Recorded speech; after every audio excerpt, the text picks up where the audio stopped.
काफ़ी सारे लोगों को इन्वेस्टिंग तो करनी है, लेकिन हमारे पास उसके लिए इनफ नॉलेज नहीं होता है। हम अपने इमोशंस को कंट्रोल नहीं कर पाते और अक्सर गलत डिसीजन ले लेते हैं, या फिर हम अपने जॉब, फैमिली और पर्सनल लाइफ में इतने बिजी हैं कि हमें स्टॉक मार्केट चेक करने का टाइम ही नहीं मिलता। इस केस में SIP आपकी हेल्प कर सकती है। SIP का फुल फॉर्म होता है सिस्टमेटिक इन्वेस्टमेंट प्लान। इसकी हेल्प से आप बिना किसी नॉलेज के इन्वेस्टिंग स्टार्ट कर सकते हो। इसमें ना तो आपका एक भी सेकंड का टाइम जाएगा और ना ही आपको स्टॉक मार्केट्स के अप्स एंड डाउन को मॉनिटर करना होगा। इस वीडियो में मैं आपको SIP का पूरा नॉलेज दूंगा।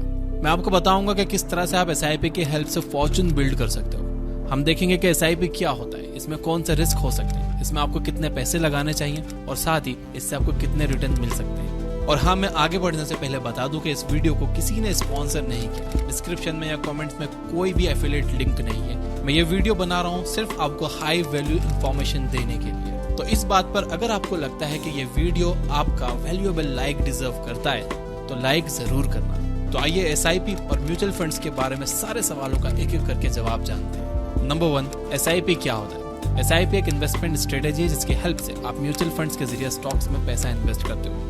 अगर आपके पास टाइम या नॉलेज नहीं है तो आप एक एक्सपर्ट का सहारा ले सकते हो। आप अपने पैसे एक एक्सपर्ट को दे दो जो कि अपना टाइम और नॉलेज लगाकर आपके पैसे अच्छे से इन्वेस्ट करेगा। वो आपके प्रॉफिट्स का कुछ हिस्सा अपने पास रख लेगा और बचे हुए प्रॉफिट्स आपको दे देगा। इसका मतलब ये भी है कि अगर उस एक्सपर्ट के इन्वेस्टमेंट डिसीजन से आपको नुकसान होता है तो आप उसे एक भी रुपया नहीं दे रहे होंगे। लेकिन हर एक म्यूचुअल फंड के रूल्स अलग होते हैं और अच्छा होगा कि आप इन्वेस्टमेंट करने से पहले उनकी फीस के बारे में पढ़ लो। एक बार आपने अपना म्यूचुअल फंड सिलेक्ट कर लिया तो आप अपना SIP बनाओ। SIP में आप एक फिक्स अमाउंट को हर महीने म्यूचुअल फंड में इन्वेस्ट करते रहते हो। मान लो कि आप 5,000 की SIP करना चाहते हो। आप अपने अकाउंट में ऑटो डेबिट लगा सकते हो जिससे हर महीने आपके अकाउंट से 5,000 कट के आपके SIP में ऑटोमेटिकली इन्वेस्ट होते रहेंगे। एक बार आपने अपना SIP सेट कर दिया तो आप उसे भूल जाओ। अब वो हर महीने आपके अकाउंट से डेबिट होता रहेगा और आप आराम से अपनी जॉब, अपने बिजनेस या अपनी पढ़ाई पर फोकस कर सकते हो। नंबर 2, कौन सा म्यूचुअल फंड बेस्ट होता है? म्यूचुअल फंड्स दो तरह के होते हैं, एक्टिवली मैनेज्ड फंड्स और पैसिवली मैनेज्ड फंड्स। जैसा कि आप नाम से ही समझ गए होंगे, एक्टिवली मैनेज्ड फंड में एक एक्सपर्ट लगातार अपनी नॉलेज और मार्केट के मूवमेंट्स के हिसाब से पैसे इन्वेस्ट करता रहता है। दूसरी तरफ पैसिवली मैनेज्ड म्यूचुअल फंड्स में आप पैसे लगाकर भूल जाते हो और उसे 10-15 साल के बाद ही निकालते हो। पैसिवली मैनेज्ड म्यूचुअल फंड्स को इंडेक्स फंड्स भी कहा जाता है। इन म्यूचुअल फंड्स में आप देश के टॉप 50 कंपनीज में पैसे लगाते हो। आप ये अज्यूम करके चलते हो कि किसी भी कंट्री के present top 50 companies long term में बेटर परफॉर्म करेंगी ही। इंडिया के इंडेक्स को निफ्टी 50 कहा जाता है। यहाँ पर आपको लग रहा होगा कि एक्टिवली मैनेज फंड्स बेटर होते हैं क्योंकि उसमें एक्सपर्ट्स हमेशा काम करते रहते हैं। ज्यादा काम करने की वजह से उन्हें रिटर्न्स भी ज्यादा मिलते होंगे, लेकिन ऐसा नहीं है। शॉर्ट टर्म में हो सकता है कि एक्टिवली मैनेज्ड म्यूचुअल फंड्स ज्यादा प्रॉफिट कमा रहे हो, लेकिन लॉन्ग टर्म में वो पैसिवली मैनेज्ड म्यूचुअल फंड्स को बीट नहीं कर पाते। नंबर 3, स्टडी में SIP की हेल्प से आपको कितने रिटर्न्स मिल सकते हैं? आपको कितने % का रिटर्न मिलेगा ये 3 मेन फैक्टर्स पर डिपेंड करता है। A, आप कितने रुपए मार्केट में लगाते हो। आप जितने ज्यादा पैसे मार्केट में लगाओगे आपको उतने ज्यादा रिटर्न्स मिलेंगे। B, आप कितने टाइम तक पैसे मार्केट में लगाते हो। एक बार पैसा लगाकर उसे एक हफ्ते में ही निकाल लेने से आपको कोई खास रिटर्न नहीं मिलने वाले। दूसरी तरफ अगर आप 20 साल तक हर महीने अपने SIP भरते रहते हो तो आपको अच्छे खासे रिटर्न्स मिल सकते हैं। C, मार्केट की कंडीशंस कैसी है। अनफॉर्चुनेटली इसे कंट्रोल करने के लिए आप कुछ भी नहीं कर सकते। आपके कंट्रोल में यह है कि आप कितने पैसे लगाते हो और कितने टाइम तक लगाते हो और किस फंड में लगाते हो। अगर ये तीनों चीजें अच्छी हैं तो आपके रिस्क काफी हद तक कम हो जाते हैं, लेकिन वो जीरो नहीं होते। मार्केट कंडीशंस हमेशा फ्लक्चुएट करती रहती है और इस वजह से आप जो भी पैसे लगाओगे उसे खोने का एक रिस्क हमेशा बना रहेगा। लेकिन अगर आप लॉन्ग टर्म तक SIP में इन्वेस्ट करते रहते हो तो आपका रिस्क नियर टू जीरो हो जाता है। अब मान लो कि आप 5,000 के SIP करते हो और आपको हर साल 12% के रिटर्न्स मिलते हैं, तो ऐसे में 20 साल के बाद आपको कितने रिटर्न्स मिलेंगे? इसे कैलकुलेट करने के लिए आप SIP कैलकुलेटर यूज कर सकते हो। गूगल पर जाकर इसको सर्च कर लो, आपको ये आसानी से मिल जाएगा। अगर मैं हर महीने 5,000 रुपए SIP के थ्रू इन्वेस्ट करता रहूंगा तो 20 साल के बाद मैं 12 लाख तक इन्वेस्ट कर चुका हूँ। इस पर मुझे टोटल रिटर्न्स लगभग 38 लाख रुपए के मिलेंगे। इसका मतलब है मेरे 12 लाख का अमाउंट बढ़कर 50 लाख हो चुका होगा।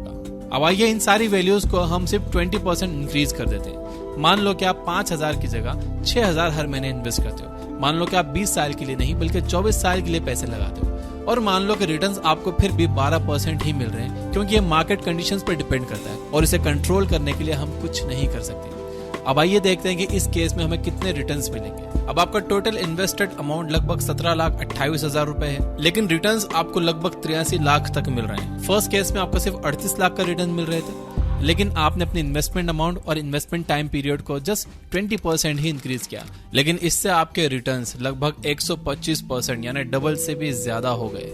यह है कंपाउंडिंग इफेक्ट का मैजिक। अगर आप थोड़े से भी पैसे ज्यादा लंबे टाइम तक मार्केट में इन्वेस्ट करके रखोगे तो आपको बहुत ज्यादा रिटर्न्स मिलने वाले हैं।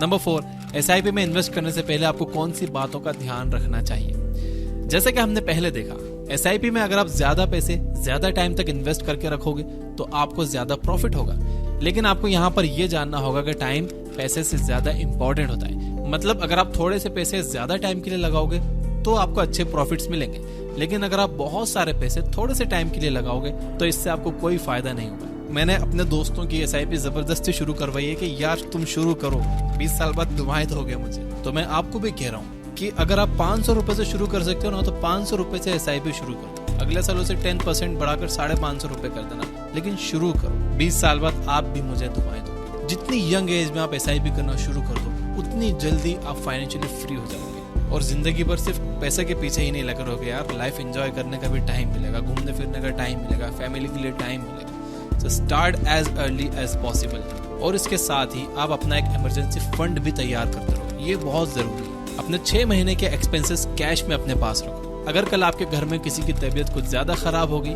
या आपको आपकी जॉब से निकाल दिया गया, या फिर आपके बिजनेस में लॉस होने लगा, तो कम से कम आप 6 महीने के लिए सिक्योर रहोगे। ऐसे में आपको मार्केट से पैसे निकालने की जरूरत नहीं होगी और किसी से उधार मांगने की भी जरूरत नहीं पड़ेगी। अगर आप अपने सारे पैसे लगा दोगे और कल को आपको जरूरत पड़ी तो आप मार्केट से पैसे फिर से निकाल लोगे। इससे हो सकता है कि आपको लॉस ऐसा रहा है।